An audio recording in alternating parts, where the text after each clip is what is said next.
Hello everyone, welcome back to Study in Debate channel and this is the sixth chapter of class 6 geography जिसमें कि हम पढ़ेंगे major land form of the earth. Okay, so यहाँ discuss करेंगे land form के बारे में। तो इस पर्टिकुलर चैप्टर में हम क्या क्या पढ़ेंगे, सबसे पहले मैं आपको एक ओवरव्यू दे देता हूँ ताकि आपको अच्छे से ये समझ में आ जाए। तो लैंड फॉर्म की बात करेंगे तो सबसे पहले हम बात करेंगे कि किस तरीके से लैंड फॉर्म बनते हैं। ओके, किस तरीके से फॉर्मेशन होता है लैंड फॉर्म का, उस तरीके से उसके बाद difference type of land form देखेंगे। ओके, जैसे कि माउंटेन्स हो गया। ओके, उसके अलावा प्लेट्यूज हो गए और उसके अलावा ये mountain, plateau and plains. Okay, उस तरीके से देखेंगे हम। उसके बाद हम देखेंगे किस तरीके से हमारा जो ह्यूमंस का जो इंटरेक्शन होता है लैंड फॉर्म के साथ। ओके, और किस तरीके से हमने इनमें डिस्टॉर्शन लाए हैं। तो this was an overview of the major land form of the earth. Okay, तो फर्स्ट थिंग इज़ फर्स्ट, जिसमें हमने बोला था कि किस तरीके से फॉर्मेशन होता है लैंड फॉर्म्स का। ओके, सो यहाँ पे दो चीज़ें दे रखी हैं। देखिए, मान लीजिए कि ये देखिए, एक होती है इंटरनल प्रोसेस और एक है एक्सटर्नल प्रोसेस। ओके, तो लैंड फॉर्म दो तरीके से बनते हैं, एक इंटरनल प्रोसेस और एक्सटर्नल प्रोसेस। मान लीजिए कि ये अर्थ है और अर्थ के अंदर से जितना भी अपलिफ्टमेंट हो रहा है और उसके कारण से जितना भी जो प्लेन है अर्थ का जो सरफेस है उसमें जितना भी अपलिफ्टमेंट हो रहा है डाउनफॉल हो रहा है, तो उसको हम बोलेंगे इंटरनल प्रोसेस। ओके, उसके बाद है एक्सटर्नल प्रोसेस। देखिए, जो एक्सटर्नल प्रोसेस है वो किस तरीके से होता है, जब अर्थ के इंटरनल प्रोसेस के कारण जब अर्थ सरफेस का अपलिफ्टमेंट हो जाता है तो फिर से जो ये अपलिफ्टमेंट सरफेस है, इस पर्टिकुलर सरफेस, इस अपलिफ्टमेंट सरफेस का इरोजन होता है। ठीक है, फिर इरोजन होने के कारण ये क्या हो जाता है, वियर ऑफ हो जाता है। ठीक है, वियर ऑफ हो जाता है और फिर से ये क्या होता है, कम कम होने लगता है और अल्टीमेटली इतना ज़्यादा इरोजन होता है सो मैनी ईयर के बाद कि ये फिर से प्लेन बन जाता है और फिर से ये प्रोसेस चलती रहती है, फिर से इसका अपलिफ्टमेंट होता है और ये प्रोसेस चलती रहती है। ठीक है, तो इस तरीके से लैंड फॉर्म बनते हैं इंटरनल प्रोसेस से और फिर उनका जो ये फिर से प्लेन बन जाते हैं, तो उस तरीके से ये एक्सटर्नल प्रोसेस हो गई। ठीक है, तो देखिएगा यहाँ पे मैंने लिखा हुआ है, यहाँ पे साफ लिखा हुआ है कि okay, within the earth a continuous movement is take place and the first or the internal process lead to upliftment or sinking of the। तो ये सारी चीज़ें मैंने आपको समझा दी है, एक्सटर्नल प्रोसेस को समझा चुका हूँ। इरोजन होता है, ठीक है, जब अपलिफ्टमेंट सर्फेस का इरोजन होता है और जो ये रेजिड्यू बचता है वो डिपॉजिट हो जाता है प्लेन्स में, तो इस तरीके से जब डिपोजिशन होता है तो उस तरीके से भी लैंड फॉर्म बनते हैं। ओके, तो मेजरली जो लैंड फॉर्म है, डिफरेंट टाइप के लैंड फॉर्म्स हैं जिसमें कि माउंटेन है, प्लेट्यू है और प्लेन्स है। तो एक एक करके पढ़ेंगे कि क्या ये प्रोसेस है। सबसे पहले माउंटेन्स की बात करते हैं कि माउंटेन्स किसने कहते हैं। देखिए, जब नेचुरल एलिवेशन होता है अर्थ सरफेस का, और अर्थ सरफेस का एलिवेशन किस तरीके से होता है, इंटरनल प्रोसेस। ओके, तो इंटरनल प्रोसेस से क्या होता है, देखिए इंटरनल प्रोसेस का कहने का मतलब ये है कि ये अर्थ, सपोज ये मान लीजिए अर्थ का सरफेस और ये अर्थ का इंटीरियर है, तो अर्थ के इंटीरियर में इस तरीके की बहुत सारी प्लेट्स होती हैं and these plates are in the form of continuous motion. Okay, इनका कंटिन्यूस मोशन होता रहता है। जब इन प्लेट्स में डिस्टॉर्शन आता है तो ये किसी भी सरफेस को क्या करती है, अपलिफ्ट कर लेती है या सिंक कर देती है। तो ये जब अपलिफ्ट करती है या सिंक करती है, तो जब ये पर्टिकुलर प्रोसेस, इस पर्टिकुलर प्रोसेस में जब अपलिफ्टमेंट होता है और इतना ज़्यादा अपलिफ्टमेंट होता है कि जो इसकी पीक है बहुत ज़्यादा नुकीली हो जाती है, तो इसको माउंटेन कहते हैं, नेचुरल एलिवेशन है ये। ठीक है, तो इस तरीके से कहा गया है कि mountain is a natural elevation of the earth surface. जैसे कि मैंने आपको पहले ही बता दिया, समिट होता है, स्मॉल समिट होता है, समिट मतलब ये नुकीलापन। ओके, एंड ब्रॉड बेस, ठीक है, नीचे ब्रॉड बेस होता है और ऊपर ये समिट हो गया, ठीक है। इस तरीके से ये माउंटेन होते हैं। चलिए आगे बढ़ते हैं। उसके बाद देखिए यहाँ पे ग्लेशियर बोलते हैं। ग्लेशियर कैसे होते हैं? The permanent frozen river of ice, ठीक है। जो फ्रोजन स्टेट होती है वाटर की, ठीक है, जब वो माउंटेन पे मिलती है तो उसी को हम क्या कहते हैं? ग्लेशियर कहते हैं। और आप सभी को पता है कि जो ग्लेशियर्स होते हैं they are the sources of the river. Okay, तो इस तरीके से आपको ग्लेशियर भी बता चुका हूँ, इस तरीके से आपको माउंटेन भी बता चुका हूँ। ओके, चलिए आगे बढ़ते हैं। और एक चीज़ यहाँ पे याद रखने वाली चीज़ है कि जो माउंटेन का एलिवेशन होता है वो सी लेवल से लिया जाता है। इससे पहले वाले लेक्चर में मैं आपको ये चीज़ बता चुका हूँ। फिर से अगर इस तरीके से हमें एलिवेशन लेने हैं, ओके, सी लेवल से, क्योंकि सी का जो लेवल होता है वो हर जगह पे लगभग सेम होते हैं, सी लेवल। ओके, चलिए आगे बढ़ते हैं। नाउ देखिए जो माउंटेन है वो रेंजेस की फॉर्म में भी होते हैं। अब किस तरीके से? देखिए सपोज ये एक माउंटेन है, ये दूसरा माउंटेन और ये तीसरी माउंटेन। इस तरीके से बहुत सारे माउंटेन जब आपस में एक दूसरे से मिलके बहुत सारे माउंटेन बनाते हैं तो ये एक रेंज बनाते हैं। ओके, इस तरीके से दुनिया की सबसे बड़ी जो माउंटेन रेंज है वो आपको एंडीज मिलेगी, ठीक है। हिमालय भी एक, जो ये हिमालय है वो भी बहुत सारे माउंटेन की रेंजेस है। ओके, इस तरीके से आल्प्स, ठीक है। और ये देखिए आपको पता है हिमालय का है, हिमालय इंडिया की नॉर्थ साइड में है, नेपाल में है, इस तरीके से। वैसे जो आल्प्स है ये यूरोप में है और एंडीज है ये साउथ अमेरिका में है, ठीक है। तो इस तरीके से आपको ये चीज़ें याद रखनी थी। इसके बाद हम पढ़ेंगे कि जो माउंटेन होते हैं बेसिकली 3 टाइप्स के माउंटेन होते हैं। हम पहला पढ़ेंगे हम fold mountain, second is block mountain and third is volcanic mountain. Okay, देखिए जो फोल्ड माउंटेन किस तरीके से बनते हैं, इनकी क्या प्रोसेस है, इस पर्टिकुलर सीरीज़ में हम नहीं बताएंगे ये सारी चीज़ें, क्योंकि फिर लेक्चर लंबा हो जाएगा और यहाँ पे ये समझाने लायक है भी नहीं। और उस तरीके से ब्लॉक माउंटेन के बारे में भी थोड़ा सा ओवरव्यू देखेंगे ताकि आपको एक बेसिक अंडरस्टैंडिंग हो जाए। ओके, यही पर्पज़ है हमारा यहाँ पे आपको बताने का कि आपको एक बेसिक अंडरस्टैंडिंग दे दे ताकि आप फर्दर अगर स्टडी करें कहीं भी तो आपको एक ओवरव्यू मिल जाए ताकि। ओके, तो सबसे पहले फोल्ड माउंटेन की बात करते हैं। यहाँ पे देखिए दुनिया के जितने भी न्यू माउंटेन है वो सारे फोल्ड माउंटेन है। जैसे कि यहाँ पे हिमालय माउंटेन्स हो गए, आल्प्स हो गए, और कहा जाता है कि जो अरावली रेंजेस है they are the oldest fold mountain. Okay, they are the oldest fold mountain. इस तरीके से आपको बताया मैंने Himalaya mountain, Alps mountain are young fold mountain and rugged है, ठीक है, उन जिनकी हाई कोनिकल पीक होती है। अगर आपको एक बेसिक सा डिफरेंस बताया जाए कि फोल्ड माउंटेन और ब्लॉक माउंटेन में क्या अंतर है, तो अगर फोल्ड माउंटेन की जो पीक्स है वो बहुत ज़्यादा होती है, इनका एलिवेशन भी ज़्यादा होता है।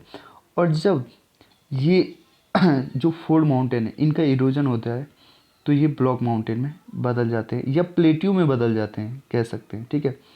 आगे पढ़ेंगे प्लेट्यू के बारे में और ब्लॉक माउंटेन के बारे में। तो इस तरीके से and the Aravalli range in India is one of the oldest mountain system in the world. Okay, Appalachian mountain in North America and Ural mountain in Russia, they all are the example of the four mountain. Okay, इस तरीके से मैंने आपको ये सारी चीज़ें बता चुका हूँ। अब चलते हैं ब्लॉक माउंटेन के बारे में चलते हैं, ठीक है। यहाँ पे एक चीज़ आपको बतानी है, the ranges has considerably worn down due to process of erosion. The Appalachian in the North America and Ural mountain in Russia have rounded and feature. जैसे कि मैं आपको पहले भी बता चुका हूँ कि जिस तरीके से अगर न्यू माउंटेन होगा उस न्यू माउंटेन की जो पीक होगी वो बहुत नुकीली होगी कह सकते हैं, ठीक है, अच्छी खासी समिट होगी इसकी। और जब ये जैसे जैसे पुराना हो जाएगा माउंटेन इसका इरोजन होता रहेगा और इरोजन होते होते ये राउंडेड शेप में आ जाएगा, ठीक है, और थोड़ा सा लो एलिवेशन होगा। जिस तरीके की अपलाचिन माउंटेन है, अपलाचिन माउंटेन नॉर्थ अमेरिका और परफेक्टली कहें तो यूएसए में, और यूराल माउंटेन रशिया में, ठीक है। इससे पहले मैं आपको जो लेक्चर करा चुका हूँ मैंने उसमें यूराल माउंटेन के बारे में बताया था। तो अब आपको बताना है कि यूराल माउंटेन किन दो कॉन्टिनेंट्स को आपस में अलग करता है। ओके, चलिए आगे बढ़ते हैं, ब्लॉक माउंटेन के बारे में पढ़ेंगे। देखिए ब्लॉक माउंटेन क्या होते हैं। अगर मैं आपको कहूँ कि ये पर्टिकुलर एक सरफेस है और इस सरफेस में कंप्रेशन हो रहा है, ठीक है, कंप्रेशन मतलब एक दूसरे की ओर यहाँ पे फोर्स लग रहा है, ठीक है। तो इस तरीके से दो क्रैक इसमें इस पर्टिकुलर ब्लॉक में पड़ जाएंगे। ओके, और जो ये क्रैक है, इस क्रैक के कारण जो ये पर्टिकुलर सरफेस है वो नीचे आ जाएगा। ओके, और ये इस तरीके से बनेगा अगर मैं बनाऊँ तो, ठीक है, ये बनेगा। यहाँ पे क्रैक आ गया था और ये जो सरफेस है वो नीचे आ गया और ये एलिवेटेड पीस हो गया उस ब्लॉक का। तो जो ये एलिवेटेड पीस है इसको हॉर्स्ट कहेंगे और इसको ग्रेवन कहेंगे, और जो ये नीचे धसा हुआ है ग्रेवन, इसको ये रिफ्ट वैली कहा जाता है, ठीक है। इंडिया में भी रिफ्ट वैली है जहाँ से नर्मदा और तापी जाती है, और हॉर्स्ट जिसको कि ब्लॉक माउंटेन कहते हैं। ओके, तो इस तरीके का जो परफेक्ट एग्जाम्पल है वो राइन वैली है, जो राइन रिफ्ट वैली है, और जो वॉसचेस माउंटेन है जर्मनी में, ये ब्लॉक माउंटेन है। ओके, तो अगर आपको पूछेंगे कि जो सबसे फेमस ब्लॉक माउंटेन ये रिफ्ट वैली है वो कौन सी है, तो आप कहेंगे कि जर्मनी में जो राइन वैली है और वॉसचेस माउंटेन है। ओके, ये परफेक्टली यूरोप में, मैंने परफेक्टली आपको बता दी, ये जर्मनी में है। ओके, आपको लोकेट भी करनी है। इसके बाद अब हम पढ़ेंगे वॉल्केनिक माउंटेन के बारे में। वॉल्केनिक माउंटेन किसको कहते हैं, चलिए वॉल्केनिक माउंटेन के बारे में पढ़ते हैं। जो वॉल्केनिक माउंटेन क्या होते हैं, अब मैं आपको यहाँ पे एक पिक्चर के तरीके से दिखा देता हूँ कि देखिए ये पिक्चर है। ओके, जब वॉल्केनो इरप्ट होता है, ओके, जब वॉल्केनो इरप्ट होता है तो बहुत सारी जो इंटीरियर पार्ट है ये वॉल्केनो यहाँ पे डिपॉजिट होता रहता है, डिपॉजिट होता रहे, और डिपॉजिट होके ये कॉनिकल शेप बना देता है बहुत सारी वॉल्केनोज का। ओके, और इस तरीके से ये माउंटेन बन जाता है। ओके, तो इस तरीके से बहुत सारे माउंटेन हैं ऑल अराउंड दी वर्ल्ड, जैसे कि यहाँ पे माउंट किलिमंजारो जो कि अफ्रीका में है, एंड माउंट फ्यूजियामा जो कि जापान में है। इस तरीके से आपको ये याद रखना है। ओके, उसके बाद माउंटेन, अब हमें यहाँ पे माउंटेन के बारे में पढ़ चुके हैं, तो माउंटेन किस तरीके से हमें बेनिफिट करते हैं और किस तरीके से हम इनका यूटिलाइजेशन कर रहे हैं, ठीक है। तो mountain are very useful as usual we no.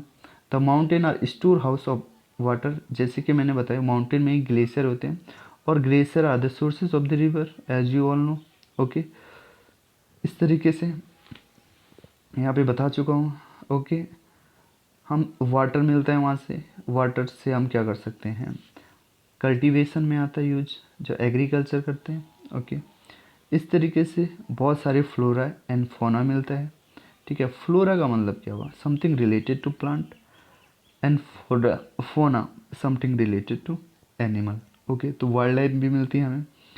Okay, इसके अलावा फॉरेस्ट फ्यूल मिलता है, फोडर मिलता है, शेल्टर, हम रहते हैं माउंटेन्स में, और वेरियस अदर एक्टिविटीज़ जो कि हम माउंटेन में कर सकते हैं। ओके, ठीक है। इसके अलावा माउंटेन सबसे फेमस किसके लिए होते हैं, आप सभी को पता है, सीनिक स्पॉट्स होते हैं, जैसे कि आपको पता है हम जम्मू एंड कश्मीर सबसे टूरिस्ट प्लेस है, उत्तराखंड, हिमाचल, ये सारे हिमालय के पार्ट है जो कि बहुत ही ब्यूटीफुल है, और स्पेशली हम वहाँ घूमने भी जाते हैं। ओके, सो अब आपको ये बताना है जम्मू एंड कश्मीर में सबसे ब्यूटीफुल प्लेस और टूरिस्ट का कौन सा प्लेस है, वैसे ही हिमाचल प्रदेश में भी और हरियाणा में भी। सो प्लीज़ कमेंट करिए आप। इसके बाद प्लेट्यू की बात करते हैं। यहाँ पे प्लेट्यू किस तरीके के होते हैं, प्लेट्यू एक एलिवेटेड एंड फ्लैट लैंड होते हैं, ठीक है, फ्लैट टॉप्ड टेबल लैंड होते हैं। अब कैसे, सपोज मान लीजिए ये आपकी टेबल है, ये आपकी टेबल है। ओके, और ये मान लीजिए कि ये सरफेस है अर्थ का, ठीक है, प्लेन सरफेस है। तो जब ये सराउंडिंग, जो ये पूरा सराउंडिंग है, ये जितना भी सराउंडिंग है, ये फ्लैट सरफेस है, और ये एलिवेटेड पीस है जिसका कि टॉप फ्लैट है, जिसका कि टॉप फ्लैट है। और ये फ्लैट टॉप कैसे बने, देखिए इसकी क्रोनोलॉजी होती है। जब सबसे पहले इंटरनल प्रोसेस हुई तो माउंटेन बने, माउंटेन का इरोजन हुआ, और माउंटेन के इरोजन होने के कारण जो ये इसकी समिट थी, या पीक कह सकते हैं, इरोड हुई और ये राउंडेड और फ्लैट हो गई, जिसके कारण ये क्या बन गया, हाँ प्लेट्यू बन गया। ओके, तो इस तरीके से यहाँ पे, और इसका जो सराउंडिंग है थोड़ा सा क्या होता है, सराउंडिंग से ये क्या है, एलिवेटेड होता है। तो इस तरीके से आप प्लेट्यू को समझ गए होंगे कि plateau is elevated flat land, it is flat top table land standing above surrounding area. Okay, surrounding area से थोड़ा एलिवेटेड होते हैं। इस तरीके से दुनिया का सबसे जो हाईएस्ट एलिवेशन का जो प्लेट्यू है कह सकते हैं हम, वो तिब्बतन प्लेट्यू है, जो कि 4000 हाइट है इसकी, 4000 से 6000 मीटर की हाइट तक है ये। ओके, तो इसीलिए जिसकी हाइट ज़्यादा होगी वहाँ ज़्यादा सोलर रेडिएशन पड़ेगी और ज़्यादा क्या होगा, गर्म होगा। ओके, तो इतना तो कॉमन सेंस है, इससे आप पता भी कर सकते हैं कि कॉमन सेंस से ये सारी चीज़ें आपको पता ही चल जाएंगी। आगे बढ़ते हैं, चलिए। हाँ, तो a plateau may have a one or more side with steep okay slope, the height of plateau often vary from 100 metre. ये सारी वेरी कर सकती हैं प्लेट्यू की, अलग अलग प्लेट्यू की। तो जो फेमस प्लेट्यू है कौन कौन से, जैसे कि डेक्कन प्लेट्यू हो गया, जो कि इंडिया में है, ओके महाराष्ट्र वाले रीजन में, जिसे डेक्कन भी कहते हैं हम। इसके अलावा बहुत सारे वर्ल्ड में है, जैसे ईस्ट अफ्रीका प्लेट्यू जो कि केनिया में है, तंजानिया और उगांडा में है। उसके अलावा वेस्टर्न प्लेट्यू जो कि ऑस्ट्रेलिया में है। ओके, और जो मैं आपको बता चुका हूँ तिब्बतन प्लेट्यू। ओके, तो ये जितनी भी हाइट है हम एलिवेशन लेते हैं, चाहे वो प्लेट्यू की हो चाहे वो माउंटेन की हो, वो सारे हम सी लेवल से लेते हैं। और सी लेवल से क्यों लेते हैं, क्योंकि जो सी लेवल है वो हमेशा एक लेवल्ड रहते हैं। ओके, कहीं पे ज़्यादा कहीं पे कम नहीं है, लगभग लगभग समान होता है, ताकि हमें एलिवेशन को नापने में आसानी हो जाए। ठीक है, Africa plateau is a famous. अब देखिए, जो प्लेट्यू होते हैं ना, अभी तक हमने जैसे कि माउंटेन में पढ़ा था कि माउंटेन किस तरीके से हमें यूज़फुल है, जैसे कि store house of the water होते हैं, इस तरीके से प्लेट्यू का क्या यूज है हमें, why these are important for us, और हम इनको क्यों पढ़ रहे हैं। तो सबसे इम्पोर्टेंट बात इसमें ये है कि ये रिच होते हैं मिनरल डिपॉजिट में। ओके, और बहुत सारी माइनिंग एरियाज वर्ल्ड की प्लेट्यूज में ही पाई जाती हैं। ओके, तो कौन कौन सी वो माइनिंग साइट हैं देखते हैं। सबसे पहले अफ्रीका प्लेट्यू की बात करेंगे, जो कि फेमस है गोल्ड एंड डायमंड के लिए, डायमंड माइनिंग होती है। ठीक है, आपने ड्रैगन्सबर्ग और साउथ अफ्रीका वगैरह का नाम सुना होगा, जो कि बहुत फेमस है डायमंड वगैरह के लिए। ओके, इंडिया में भी ऐसी ह्यूज रिजर्व है आयरन कोल मैंगनीज के, जो कि छोटा नागपुर प्लेट्यू में है। ठीक है, जिसे रूर ऑफ द इंडिया कहा जाता है। अब आप ये बताना कि रूर कौन से पर्टिकुलर कंटिनेंट में मिलेगा आपको। ओके, इस तरीके से जिस तरीके से यहाँ पे मिनरल्स डिपॉजिट मिलते हैं, उसी तरीके से वाटरफॉल भी मिलते हैं हमें कहाँ, प्लेट्यू में। ओके, तो प्लेट्यू में वाटरफॉल मिलते हैं, तो जैसे कि छोटा नागपुर रीजन में भी एक फेमस वाटरफॉल है जिसका नाम है हुंडोरो फॉल। वेरी वेरी इंपॉर्टेंट और बहुत बार पूछा भी गया है ये एग्जाम में। तो हुंडोरो फॉल आपको याद रखना है, जो कि कौन से रिवर पे, सुवर्ण रेखा रिवर पे। सुवर्ण रेखा नाम पड़ा है स्वर्ण रेखा, और स्वर्ण मतलब होते हैं, ठीक है, something relate to gold. Okay, तो स्वर्ण रेखा या सुवर्ण रेखा बोल सकते हैं। इसके अलावा जोग फॉल, जो कि कर्नाटका में है, कर्नाटका प्लेट्यू में है। जोग फॉल, जो कि इंडिया का सबसे बड़ा फॉल है, इसे जोग फॉल या गैर सोफा फॉल बोलते हैं। अब आपको ये बताना है कि ये फॉल किस पर्टिकुलर रिवर पे है। ओके, प्लीज़ कमेंट बॉक्स में बताइए, बहुत ही इंपॉर्टेंट है वो रिवर का नाम। अगर आपको नहीं पता तो मैं आपको बता दूंगा। ठीक है, इस तरीके से हमने प्लेट्यू के बारे में पढ़ दिया, उसकी क्या इम्पोर्टेंस है, हमें ये सारी चीज़ें भी बता दी है। ओके, इस तरीके से यहाँ पे थोड़ा सा और दे रखा है, जैसे कि लावा प्लेट्यू है। जो लावा प्लेट्यू है वो ब्लैक सॉइल में रिच होता है और इस तरीके से फर्टाइल है, और कॉटन कल्टीवेशन आपको पता है ब्लैक सॉइल में होता है। ओके, सो ये प्लेट्यू के बारे में था। Now we will focus on the plains, किस तरीके से प्लेन्स बनते हैं। अब मैं आपको थोड़ा बहुत इसकी ओवरव्यू दे देता हूँ। देखिए, माउंटेन्स बने, ओके, इस तरीके से माउंटेन्स बने, और ये माउंटेन रेंज हो गई। यहाँ से ये वाटर आया, ओके, ग्लेशियर्स हैं, ग्लेशियर से रिवर आए, और रिवर इस तरीके से प्लेन्स में है। और रिवर्स अपने साथ बहुत सारे डिपोजिशन लेके आती है। ये डिपोजिशन इस पर्टिकुलर रिवर के बैंक्स पे क्या हो जाते हैं, इकट्ठा हो जाते हैं, और बहुत टाइम बाद इकट्ठा होते रहते हैं।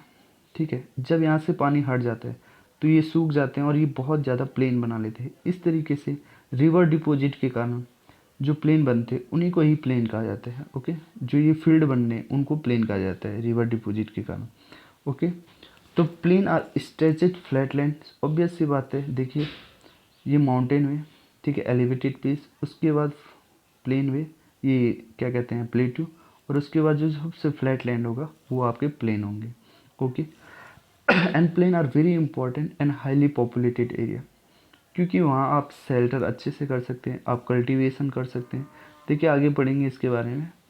They are generally not more than 200 metre above sea level. Okay, और सम प्लेन तो इतने एक्सट्रीम लेवल्ड होते हैं, एक्सट्रीम लेवल का मतलब इतने ज़्यादा जेंटल होते हैं ना कि यहाँ पानी भी बढ़ सकता है। ठीक है, पानी यहाँ से डिस्चार्ज नहीं हो पाता है, इसलिए आपने देखा होगा बहुत सारे प्लेन में पानी बढ़ जाता है। ओके, और ये हमारे बहुत सारे सिटीज़ की एक प्रॉब्लम भी है। ओके, ये वाला जो कॉन्सेप्ट है ना, अर्बनाइजेशन में हम पढ़ेंगे कि किस तरीके से हमने अर्बनाइजेशन में बहुत सारी डिफॉर्मेशन है और उसको अब सही करने की ज़रूरत है। ठीक है, इसमें जैसे कि ड्रेनेज सिस्टम का भी है, देखिए आगे पढ़ेंगे उसके बारे में। ठीक है, बहुत सारे रोलिंग होते हैं, अनडुलेटिंग सरफेसेस होते हैं प्लेन के। इसके अलावा देखिए most of the plain are formed by river, जैसे कि मैं आपको बता चुका हूँ। ठीक है, उनकी ट्रिब्यूटरीज से बने होते हैं। ठीक है, इसी तरीके से ये सारी चीज़ें जो यहाँ पे लिखी हुई है ना, मैं आपको पहले ही बता चुका हूँ। ठीक है, तो इसको पढ़ने का कोई अब औचित्य नहीं रह गया है। Now we will focus here. पेनिल किस तरीके से होते हैं, फर्टाइल होते हैं। ठीक है, जहाँ कंस्ट्रक्शन करना बहुत आसानी होगा, ट्रांसपोर्ट नेटवर्क ईजी होगा वहाँ। ठीक है, थिकली पॉपुलेटेड रीजन होते हैं। ठीक है, ये चीज़ मैं आपको बता चुका हूँ। Some of the largest plain made by river are found in Asia, North America. ठीक है, फॉर एग्जांपल एशिया में कौन है, गंगा ब्रह्मपुत्र प्लेन्स, आप सभी को पता है। और चाइना में यांगसी रिवर पे मोस्टली पॉपुलेटेड जो रीजन है ना चाइना का, वो यांगसी रिवर पे। और आपकी नॉलेज के लिए बता दूँ, जो यांगसी रिवर है वो थर्ड लॉन्गेस्ट रिवर है, थर्ड लॉन्गेस्ट रिवर है वर्ल्ड की। ओके, तो आपको ये बताना है कि जो first longest and second longest river world की कौन सी है। ओके, ये चीज़ मैं आपको पहले भी बता चुका हूँ। नाउ देखेंगे कि किस तरीके से लैंड फॉर्म एंड पीपल का इंटरेक्शन है।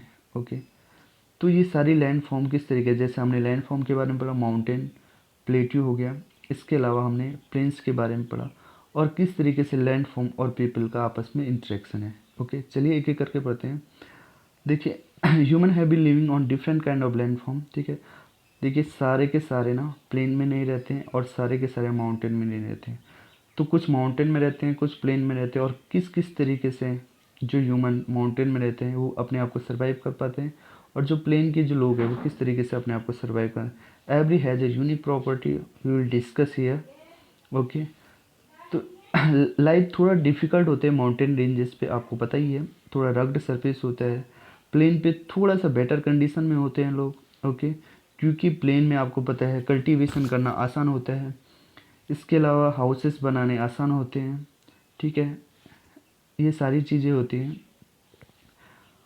इसके अलावा बहुत सारी चीज़ें हैं, पर माउंटेन का एक यहाँ पे एक हमें बेनिफिट ये है कि हमें फॉरेस्ट से बहुत सारे हमारे माइनर प्रोड्यूसर्स मिल जाते हैं। ओके, इस तरीके से हमने अपने लैंड फॉर्म में बहुत सारी डिस्टॉर्शन भी किए हुए हैं। ओके, अब डिस्टॉर्शन किस तरीके के कि हम बहुत सारे कल्टीवेटेड लैंड पे जहाँ के हमें फूड वगैरह क्रॉप वगैरह उगाने चाहिए, वहाँ हम अपना क्या कर देते हैं, मकान बना लेते हैं। ओके, होम बना लेते हैं, जिससे कि जो कल्टीवेटेड और फर्टाइल लैंड है उसका यूटिलाइजेशन अच्छे से नहीं हो पाता, और हम कह सकते हैं कि ख़राब यूज होता है। इसके अलावा जो पास्चर लैंड है जो कि हमारे एनिमल्स के लिए होनी चाहिए, वहाँ हम क्या कर देते हैं, अपने रहने के लिए होम्स बना लेते हैं या हाउसेस बना लेते हैं, जो कि सही नहीं है। तो कह सकते हैं कि हम जो लैंड फॉर्म है उसका हमें अच्छे से यूटिलाइज़ करना पड़ेगा, ताकि मैन एंड इन्वायरमेंट में हार्मनी बने रहे। ओके, तो जब मैन और इन्वायरमेंट में हार्मनी बनी रहेगी तभी इन्वायरमेंट मैन को एक अच्छा इन्वायरमेंट और क्लीन इन्वायरमेंट दे पाएगा। वरना क्या है, पॉल्यूशन हो जाएगा, ओके, लैंड डिग्रेडेशन हो जाएगा, ओके, वाटर क्या हो जाएगा, कंटामिनेटेड हो जाएगा, और इन सब से डिजीजेज होने लगेंगे। और जब डिजीजेज होने लगेंगे तो हमें हेल्थ कॉन्शियस होना पड़ेगा, और जब हेल्थ कॉन्शियस होना पड़ेगा तो हेल्थ पे हमारा जो एक्सपेंडिचर होगा वो ज़्यादा लगेगा, और जब हेल्थ पे एक्सपेंडिचर ज़्यादा लगेगा तो अपने खाने के लिए क्या बचेगा, ओके। तो इस तरीके से बहुत सारी चीज़ें, इसीलिए कहते हैं कि मैन और इन्वायरमेंट में हार्मनी होनी चाहिए। और आपको भी मैं बिल्कुल यही कहूँगा कि अपनी इन्वायरमेंट को स्वच्छ रखिए, ओके, अपने आसपास के इलाके को स्वच्छ रखिए। इसी तरीके से इस लेक्चर का समाप्ति होती है यहीं पे। So thank you for the today. Please subscribe करिए और शेयर भी करिए क्योंकि ये हमको मोटिवेट करते हैं ताकि हम आपके लिए लेक्चर लेके आते रहें। Thank you.